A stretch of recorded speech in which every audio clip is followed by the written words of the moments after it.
thankfully, thankfully there's been a cultural shift in some respects with those sorts of things. And we're seeing that more and more where people are planting more simpatico to their environment and working out how to plant vineyards more simpatico rather than actually looking for yield and producing industrial wines. And I think that the consciousness around Australian wine particularly, and I think beer and spirits are a little bit behind that, but getting there. There's obviously some projects that are pretty interesting around the country that are trying to redress that in other forms of alcoholic beverage. But I think Australia's kind of getting it now. You're looking at things like the Riverland, which is the beating heart of cask wine in Australia, full industrial scale. I'm such a fan of Riverland. Well, this is an interesting thing. I went over to South Africa. I'm a fan of the idea of the Riverland.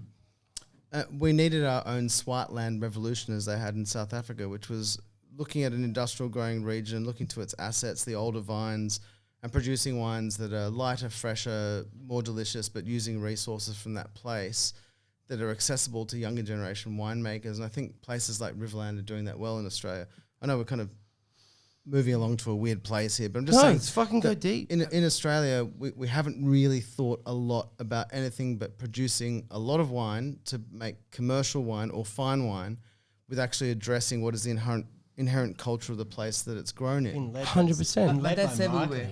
It is everywhere. It's the same as Italy, like the same as France. In my opinion, it's a kind of first stage before you move into something more appropriate, because the same happened in Friuli, Gravenet was growing Chardonnay and in Friuli, and then now is only growing Ribolla Gialla and Pignolo, you know? So he went back to the same thing with like Bulgari, like they tried to do wines in the Bordeaux style.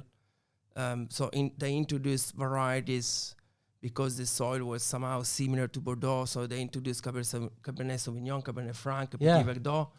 Same thing, Syrah in Cortona, Barossa Valley with Syrah. Like it's not, in my opinion, is not a grape that belongs there. It's. I think it did, but I think it was more it's being shown through climate change to be inappropriate, which is the thing. I think it was more true to what they were doing before, which was fortified wines. Yeah, it's more a climate for that. 100%, rather than producing table wine.